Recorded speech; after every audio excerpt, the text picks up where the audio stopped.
म्हणणार, भीक लागली आहे सरकारला. महाराष्ट्रामध्ये शेतकऱ्यांच्या आत्महत्या होत आहेत, अनेक योजना बंद पडतात आणि महाराष्ट्राचे अनेक प्रमुख मंत्री लंडनला गेलेले. जे राज्य वाऱ्यावर सोडून अनेक प्रमुख मंत्र्यांनी लंडनवारी करावी हे आश्चर्यकारक.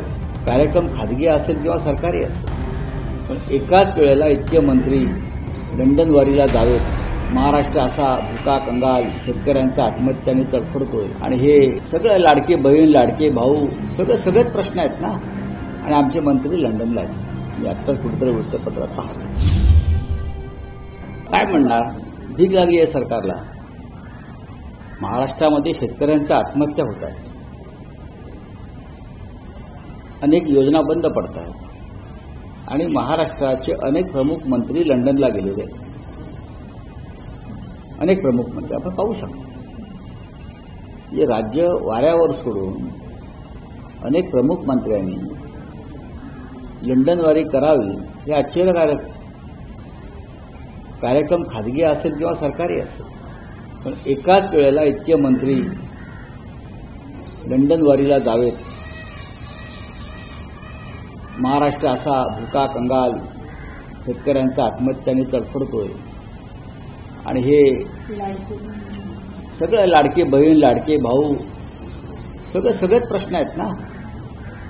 आणि आमचे मंत्री लंडनला आहेत. मी आत्ताच कुठेतरी वृत्तपत्रात पाहतो. जेव्हा अशा संविधानिक पदावर महाराष्ट्राशी संबंधित व्यक्तीची निवड होते, तेव्हा नक्कीच मोकळ्या मनानं आम्ही त्यांचं स्वागत आणि अभिनंदनही करतो. पण ते एनडीएचे उमेदवार आहेत आणि शिवसेना इंडिया ब्लॉकचे घटक म्हणून काम करते.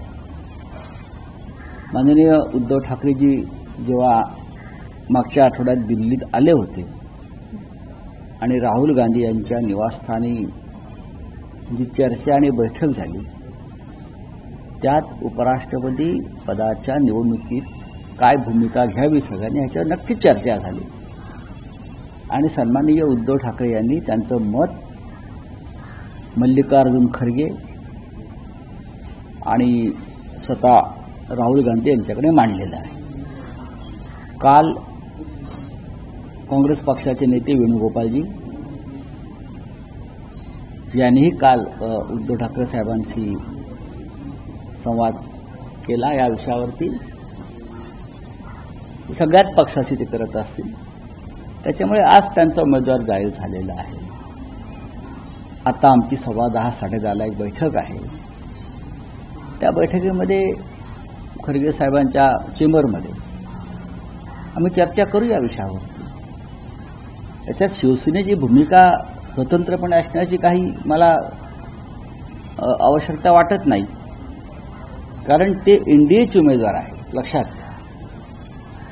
आणि आम्हाला इंडिया ब्लॉक म्हणून विचार आणि निर्णय एक वेगळा घ्यावा लागेल, तो काही असेल, आणि तो सहमतीने घेण्यात येईल. जो निर्णय असेल तो सहमतीने घेण्यात येईल.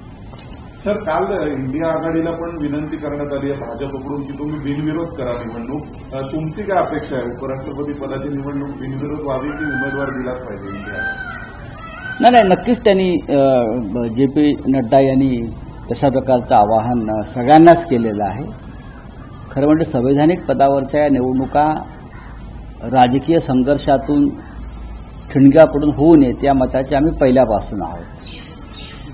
आणि जर दोघांमध्ये सहमती आणि एकमत होत असेल आणि इंडिया ब्लॉकच्या सर्व सहकाऱ्यांनी ते मान्य केलं, तर त्या निर्णयाबरोबर अर्थात शिवसेना उद्धव ठाकरे सुद्धा असतील. म्हणजे त्याच्यामध्ये काही दोमत नाही. आज देशामध्ये अनेक प्रश्न निर्माण झालेले आहेत. खरं म्हणजे राहुल गांधींनी जी एक मतचोरी विरुद्ध यात्रा काढलेली आहे, तो अत्यंत महत्त्वाचा विषय. निवडणूक आयोगाविरुद्ध त्यांनी जो एल्गार पुकारलेला आहे त्यांच्या भ्रष्टाचाराविरुद्ध, तो महत्त्वाचा विषय आहे.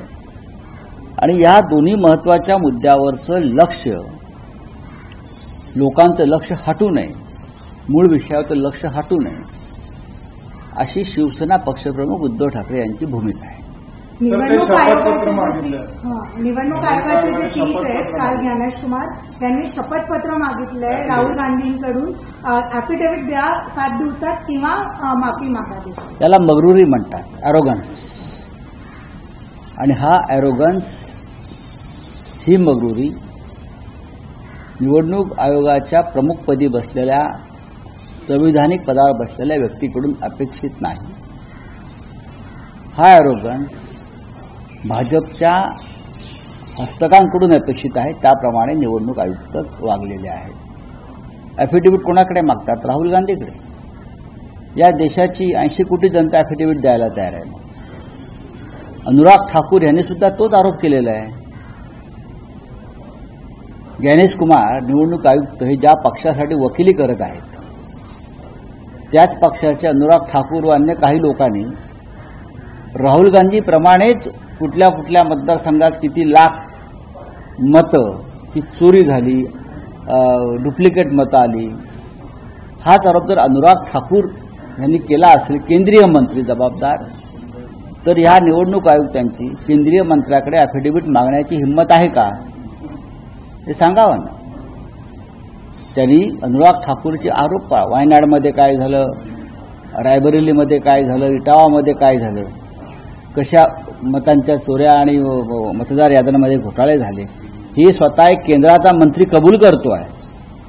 सगळ्यात आधी निवडणूक आयुक्तांनी केंद्रीय मंत्र्यांकडे अशा प्रकारचा ॲफिडेव्हिट किंवा प्रतिज्ञापत्र मागायला हवं. राहुल गांधींनी जे प्रश्न उपस्थित केले त्या एकाही प्रश्नाला आयुक्तांनी उत्तर दिलेलं नाही.